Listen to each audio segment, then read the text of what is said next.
शिवव्रत जय हिंद। आपका एक बार फिर से स्वागत करता हूं। बच्चों, आज की मेरी टॉपिक है ट्रांसफार्मर। शुरुआत करने से पहले मैं दो पंक्तियां बोलूंगा। फर्क सिर्फ सोच का होता है, फर्क सिर्फ सोच का होता है, सकारात्मक या नकारात्मक, वरना सीढ़ियां वही होती हैं, किसी को ऊपर ले जाती हैं, किसी को नीचे लाती हैं। बच्चे ध्यान देना, आज कलाम साहब की मैं एक पंक्ति और बोलूंगा। कलाम साहब क्या कहते थे, तो ध्यान सुनना।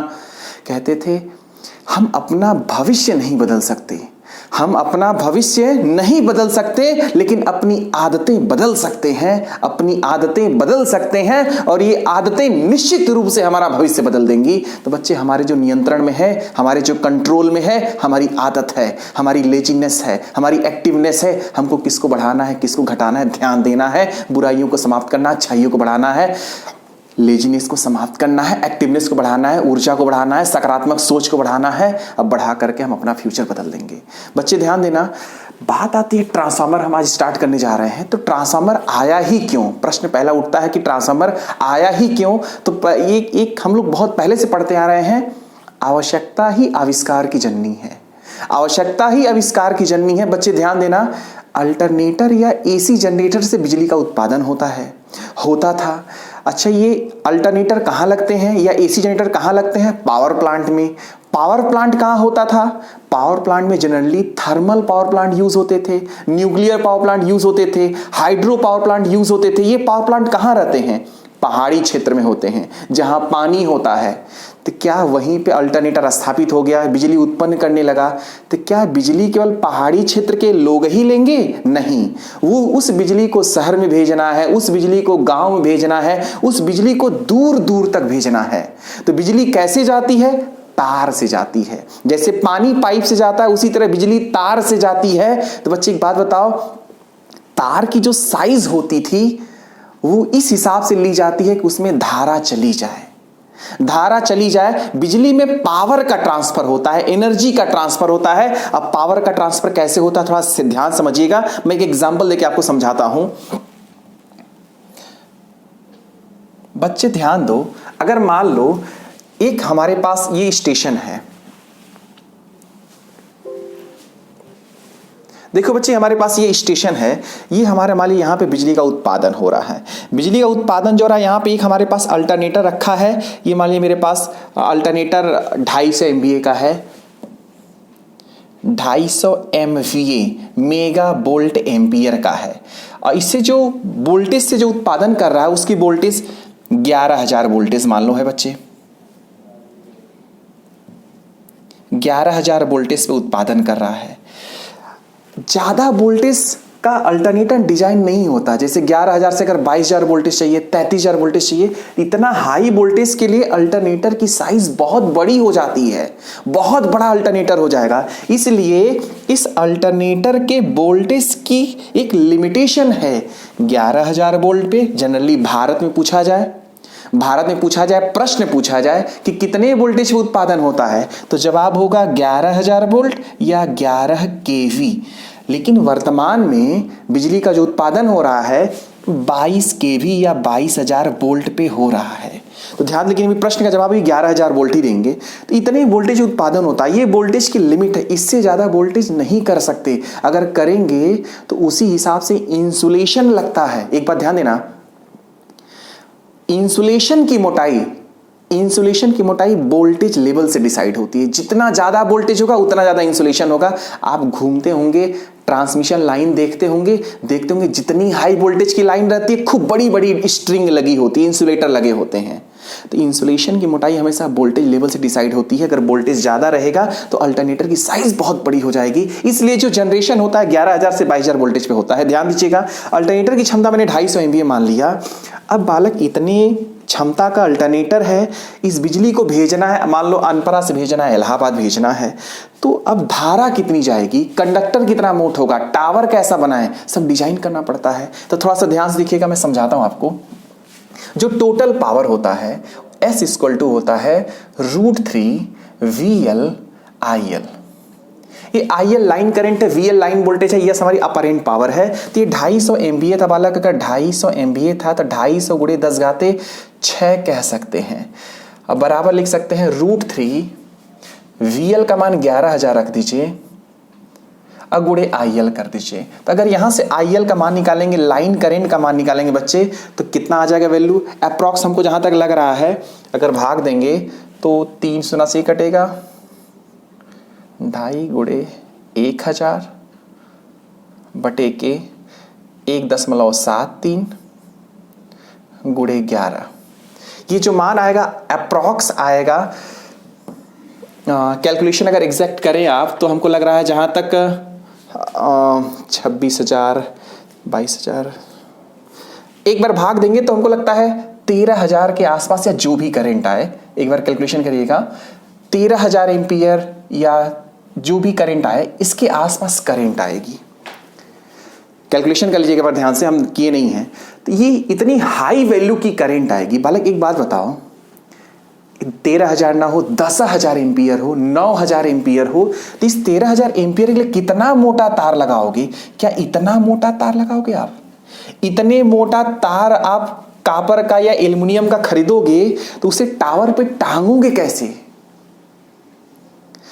टावर पे कैसे टांगोगे? और टावर पे अगर टांग भी देंगे तो आंधी आएगी तो पूरा गिरा ले जाएगी, इतना हैवी अगर तार रहेगा तो कुछ ऐसी डिवाइस की हम लोग इच्छा कर रहे थे कि हम जहां चाहें वोल्टेज को बढ़ा दें। अगर अच्छा इसी वोल्टेज को, अब ध्यान दीजिएगा, अगर इसी वोल्टेज को बालक अगर हम जो 11,000 है, जो 11,000 वोल्टेज था, इसी वोल्टेज को अगर हम 11,000 की जगह बढ़ा करके कुछ ऐसी डिवाइस लगा दें जिसकी वोल्टेज हम 11,000 को बढ़ा करके अगर हम 2,20,000 कर दें, 220 kV कर दें या 400 kV कर दें, 400 kV है, तो ये जो धारा होगी, जैसे 220 kV करेंगे तो धारा का मान घट करके, जैसे वोल्टेज को हम 20 गुना करेंगे तो धारा का मान इधर घट करके सीधे आ जाएगा 650 एम्पियर के आसपास। मतलब अगर वोल्टेज बढ़ जाएगा तो धारा का मान घट जाएगा। तो हमको एक ऐसी डिवाइस की आवश्यकता थी जो इस AC पे कार्य करे और जहां चाहे हम वोल्टेज को बढ़ा सके, जहां चाहे वोल्टेज को घटा सकें और पावर सेम रहे, इसलिए ट्रांसफार्मर बनाया गया। ट्रांसफार्मर को हिंदी में हम लोग बोलते हैं परिणामित्र या परिवर्तक। परिणामित्र या परिवर्तक। ध्यान दीजिएगा बच्चे, ये हमारा देखो सिस्टम है। जनरली देखो यहां उत्पादन जब होता है तो हम लोग ये सिस्टम दिखाया गया कि यहां पे वोल्टेज 11,000 से 33,000 वोल्टेज उत्पादन हुआ। 11 केवी का मतलब किलो वोल्ट, 11 केवी से 33 केवी हुआ। तो इसको हम लोग फिर चेंज किस में करेंगे?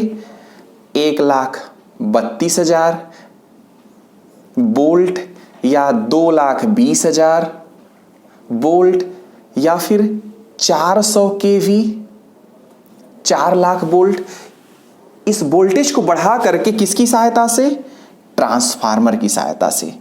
किसकी सहायता से? ट्रांसफार्मर की सहायता से वोल्टेज को बढ़ाएंगे, पावर सेम रहेगा, धारा घट जाएगी। धारा घट जाएगी तो तार पतला यूज होगा, तार पतला होगा तो टावर हमारा सह सकता है और कोई समस्या नहीं होगी। वोल्टेज से हम ट्रांसमिशन करेंगे, हम लाएंगे बिजली, इलाहाबाद लाएंगे। जब इलाहाबाद बिजली आ जाएगी तो फिर इलाहाबाद के बाहर ही इस वोल्टेज को घटा देंगे, क्योंकि इतना हाई वोल्टेज शहर में नहीं ले जा सकते। तो एक ट्रांसफार्मर फिर लगा देंगे जो वोल्टेज को घटाए, जो वोल्टेज से इसको घटा करके 33,000 वोल्ट कर दे या 66,000 कर दे। तो जनरली आजकल 33,000 वोल्टेज किया जाता है, जिसे बोलते हैं 33 केवी। जब ये 33 केवी शहर के बाहर ही बिजली हो गई तो उसको फिर हम लोग स्टेशन भेजते हैं ताकि हर मोहल्ले में बिजली जाए। इस 33 केवी को फिर भेजेंगे टावर या जिसकी सहायता से।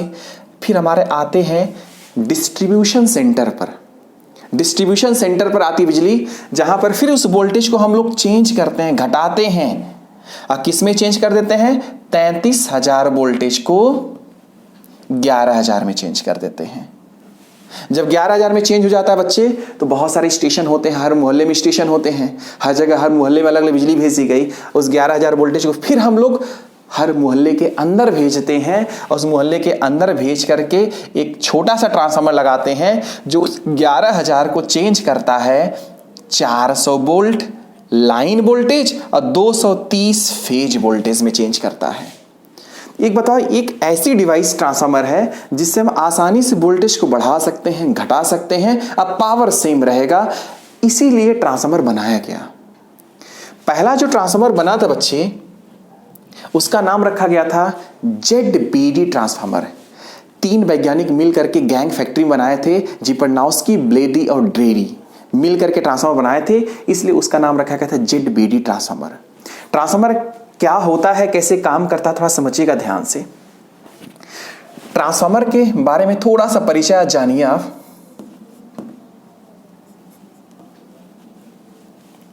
जो ट्रांसफार्मर होता है बालक, ये एक स्टैटिक डिवाइस है। स्टैटिक डिवाइस का मतलब होता है जो स्थिर हो, जो घूमे फिरे ना। स्टैटिक डिवाइस है जिसमें एनर्जी एक साइड से दूसरे साइड ट्रांसफर होती है, एनर्जी को ट्रांसफर करती है, एनर्जी को ट्रांसफर करती है, एनर्जी को ट्रांसफर करती है। तो ट्रांसफर करते समय इसका लॉस आइडियली 0 मान के चलते हैं, आइडियली 0 मान के चलते हैं। तो ध्यान दीजिएगा, एनर्जी को ट्रांसफर करती है, TF का मतलब ट्रांसफर करती है, और साथ साथ में एनर्जी को ट्रांसफर करते समय क्या क्या करती है, एनर्जी को ट्रांसफर करते समय power same, frequency same, frequency same रहती है, लेकिन वोल्टेज के लेवल को चेंज करती है। वोल्टेज के लेवल को चेंज करती है। बालक, अगर वोल्टेज का लेवल चेंज होता है, वोल्टेज का लेवल देखो, टारगेट रहता है वोल्टेज का लेवल ही, करंट का नहीं। टारगेट रहता है वोल्टेज का लेवल चेंज करने का। अब वोल्टेज का लेवल चेंज होता है तो करंट भी चेंज होती है।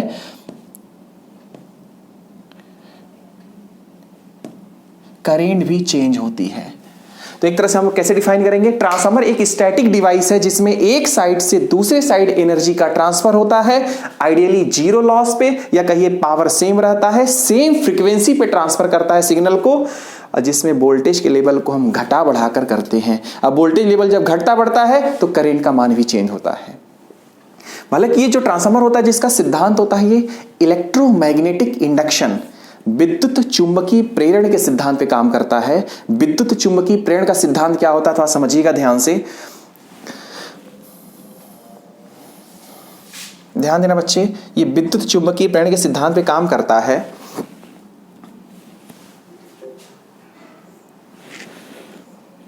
देखो बच्चे ध्यान दो, ट्रांसफार्मर में बेसिकली 2 साइड होते हैं।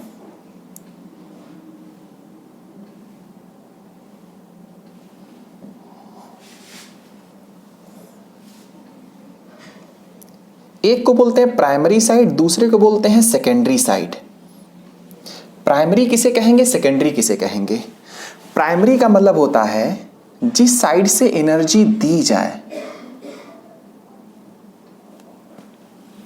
सेकेंडरी साइड किसे कहेंगे, जिस साइड से लोड लगा हो या एनर्जी ली जाए।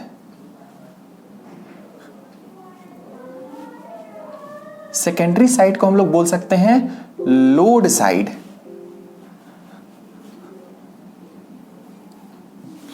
आप प्राइमरी साइड को क्या बोल सकते हैं, जिस साइड से एनर्जी दी जा रही है। एनर्जी जिस साइड से दी है उसे प्राइमरी साइड बोलते हैं। अच्छा ध्यान दो बच्चे, हम लोग एसी का उत्पादन होता है, एसी देते हैं, तो यहां पे जैसे एसी देते हैं, ध्यान समझिएगा, एक एक चीज ध्यान समझिएगा, इसका प्रचालन आपको समझ में आ जाएगा। जैसे एनर्जी दी जाती है तो एसी सप्लाई दी जाती है। हम जानते हैं जैसा वोल्टेज होता है वैसा ही करंट होता है। तो अगर वोल्टेज हमारा, ध्यान दो बच्चे, अगर हमारा वोल्टेज इस नेचर का है तो करंट भी इसी नेचर का होगा। अगर वोल्टेज का ये नेचर है तो करंट भी इसी नेचर का होगा। हाँ, करंट का मान कम हो सकता है, ज्यादा हो सकता है, ये अलग कंडीशन है। अब जैसी करंट होती है वैसा ही विद्युत चुंबकीय फ्लक्स उत्पन्न होता है। एक आप लोग इंडक्शन में, इलेक्ट्रोमैग्नेटिक इंडक्शन में पढ़े होंगे कि जब किसी कंडक्टर में करंट फ्लो हो, जब किसी कंडक्टर में करंट फ्लो हो तो वहां पर विद्युत चुंबकीय फ्लक्स उत्पन्न होता है। करंट अगर डीसी होगी तो फ्लक्स स्थिर नेचर का होगा, अगर करंट एसी होगी तो फ्लक्स मेरा परिवर्तनीय नेचर का होगा। तो ध्यान दीजिएगा, ध्यान दीजिएगा, मैंने कहा अगर सप्लाई डीसी हो तो जो फ्लक्स निकलेगा वो उसी नेचर का स्थिर होगा। ये जो फ्लक्स, चुंबकीय फ्लक्स होता है, क्योंकि चुंबकीय फ्लक्स फाई बराबर होता है n i mu zero mu r a upon l, जिसमें आई प्रवाहित धारा है, एन फेरों की संख्या है, म्यू आर ये कोर की चुंबकशीलता है। जिस कोर पर, कोर का मतलब समझिएगा, ये देखो ट्रांसफार्मर की कोर है, इसी कोर पर वाइंडिंग की जाती है, इसी कोर के ऊपर वाइंडिंग स्थापित की जाती है। तो इस कोर की चुंबकशीलता म्यू आर है, और ये जो म्यू जीरो है ये हमारी एब्सोल्यूट परमेबिलिटी या निरपेक्ष चुंबकशीलता है। इसका हम लोग भी डिटेल एनालिसिस करेंगे, आज मैं केवल परिचय दे रहा हूं, तो बस परिचय के हिसाब से देखिएगा, ध्यान समझिएगा। और एल क्या है? चुंबकीय परिपथ की लंबाई, कंडक्टर की लंबाई नहीं, चुंबकीय परिपथ की लंबाई। तो ध्यान दीजिएगा, अगर धारा जैसी होगी वैसा फ्लक्स होगा। धारा अगर डीसी टाइप की है तो फ्लक्स स्थिर होगा, धारा अगर एसी प्रकार की है तो फ्लक्स मेरा परिवर्तनीय होगा। तो ध्यान दो बच्चे, अगर हमने कहा कि हमारा एसी सप्लाई है तो देखो ध्यान दो, अगर एसी सप्लाई है तो धारा अगर ऐसे चलेगी तो फ्लक्स भी उसी जैसा होगा, बस मान में अंतर हो सकता है, मान में अंतर हो सकता है, लेकिन फ्लक्स उसी नेचर का होगा जैसी धारा होगी। अगर धारा परिवर्तनीय है तो फ्लक्स भी परिवर्तनीय ही होगा। तो यहां देखो सप्लाई हमने एसी दिया है, ये एसी का सिंबल ही है, एसी मैंने सप्लाई दिया, तो यहां से जो चुंबकीय फ्लक्स इस तार में उत्पन्न होगा वो परिवर्तनीय नेचर का होगा। क्योंकि सप्लाई एसी है तो यहां से जो फ्लक्स निकलेगा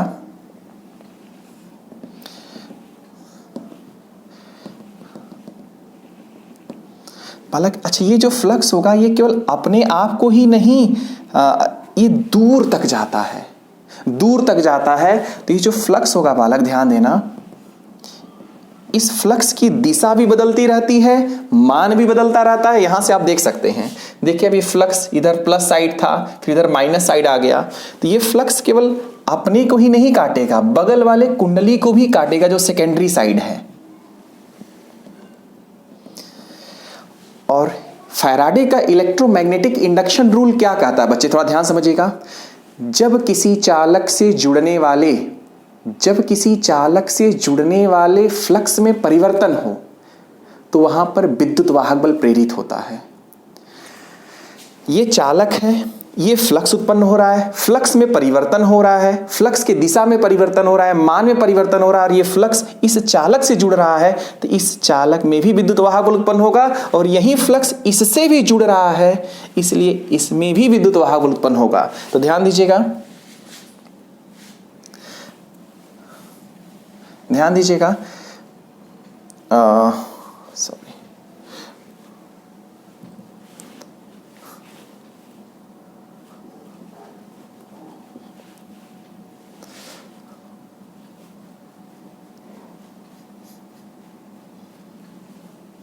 बालक इस सप्लाई की वजह से, इस सप्लाई की वजह से बालक जो यहाँ पे धारा आएगी, धारा से जो हमारा फ्लक्स उत्पन्न होगा वो फ्लक्स हमारा परिवर्तनीय नेचर का है। परिवर्तनीय का मतलब इसका मान भी बदल रहा है और दिशा भी बदल रही है, इसलिए इसमें जो विद्युत वाहक बल प्रेरित करेगा इसे बोलेंगे हम लोग स्वप्रेरित विद्युत वाहक बल। क्या बोलेंगे? स्वप्रेरित विद्युत वाहक बल, जिसे बोलते हैं self induced EMF. Self induced EMF या स्वप्रेरित विद्युत वाहक बल। इसको निकालते कैसे हैं? EL बराबर माइनस L DI/dt, di/dt धारा परिवर्तन की दर है, धारा परिवर्तन की दर है। या इस EL को निकालना तो एक तरीके से और निकाल सकते हैं, EL बराबर -N1 d/dt। दोनों को अगर सॉल्व करोगे आप तो रिजल्ट सेम आएगा। यहां N1 है, ये फैराडे के नियम से फॉर्मूला लगा दिया गया, ये फैराडे के नियम से लगा दिया गया, ये धारा परिवर्तन के हिसाब से लगा दिया गया। एक तरह से कह सकते हैं स्व प्रेरित विद्युत वाहक बल या सेल्फ इंड्यूस्ड ईएमएफ को कैसे डिफाइन करेंगे, जब स्वयं के कुंडली में स्वयं के धारा परिवर्तन के कारण जो विद्युत वाहक बल प्रेरित होता है उसे सेल्फ इंड्यूस्ड ईएमएफ कहते हैं। भाई धारा परिवर्तन तो हो ही रहा है चूंकि एसी है, फ्लक्स परिवर्तन तो हो ही रहा है चूंकि एसी है, इसलिए यहां जो विद्युत वाहक बल प्रेरित होगा उसे सेल्फ इंड्यूस्ड ईएमएफ कहेंगे। और लेंज क्या बोलते हैं, जिस कारण से विद्युत वाहक बल उत्पन्न होता है उस कारण का विरोध करता है। इसलिए स्वप्रेरित विद्युत वाहक बल की दिशा हमेशा सप्लाई वोल्टेज के विपरीत होगी, सप्लाई वोल्टेज के विपरीत होगी।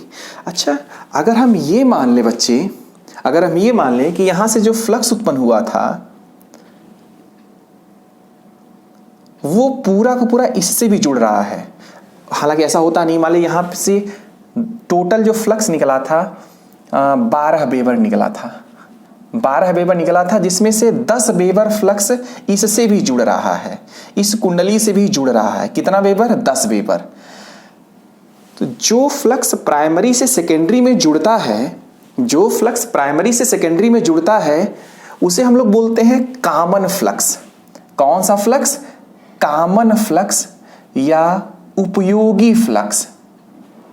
कॉमन फ्लक्स या उपयोगी फ्लक्स या यूजफुल फ्लक्स, क्योंकि एनर्जी का ट्रांसफर प्राइमरी से सेकेंडरी में इसी फ्लक्स से होगा।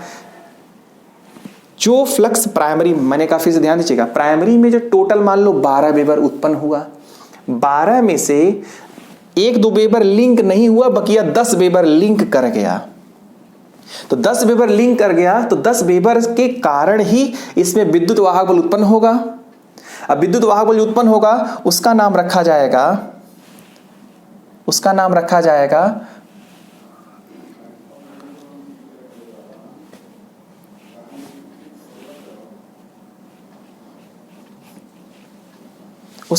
जाएगा पारस्परिक प्रेरित विद्युत वाहक बल, म्यूचुअली इंड्यूस्ड ईएमएफ। पारस्परिक प्रेरित विद्युत वाहक बल या म्यूचुअली इंड्यूस्ड ईएमएफ, ईएम बराबर होगा -M/di1/dt।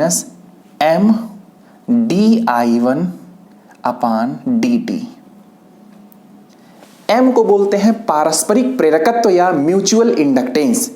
पारस्परिक प्रेरकत्व या म्यूचुअल इंडक्टेंस di1/dt प्राइमरी में धारा परिवर्तन की दर है, प्राइमरी में धारा परिवर्तन की दर, या फैराडे के नियम से अगर निकालना चाहें EM बराबर कहेंगे -N2 d/m/dt।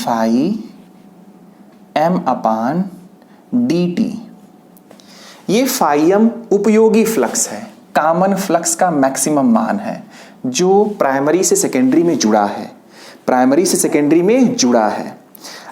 तो बालक देखो, बिजली मैंने प्राइमरी में दी, बिजली मैंने प्राइमरी में दी, प्राइमरी में धारा फ्लो हुई, धारा से परिवर्तनीय फ्लक्स उत्पन्न हुआ, परिवर्तनीय फ्लक्स से प्राइमरी में स्वप्रेरित विद्युत वाहक उत्पन्न हुआ। इसी फ्लक्स का मैक्सिमम पोर्शन सेकेंडरी से भी जुड़ा, इस फ्लक्स से सेकेंडरी में विद्युत वाहक बल उत्पन्न हो गया, जबकि दोनों कुंडलियां आपस में जुड़ी नहीं है। जो इस वोल्टेज की फ्रीक्वेंसी होगी वो इस फ्लक्स के फ्रीक्वेंसी के बराबर होगी, इस फ्लक्स की जो फ्रीक्वेंसी होगी वो इस धारा के फ्रीक्वेंसी के बराबर होगी, जो धारा की फ्रीक्वेंसी होगी इस सप्लाई वोल्टेज की फ्रीक्वेंसी के बराबर होगी, इसलिए सबकी फ्रीक्वेंसी बराबर रहती है। समझ गए होंगे कि नहीं, एक बार रिपीट करके देख लीजिएगा। ध्यान दो बच्चे, थोड़ा सा इसको मैं क्लियर करता हूं, एक बार और थोड़ा सा अच्छे से दिखाता हूं। तो एक तरह से कुल मिला के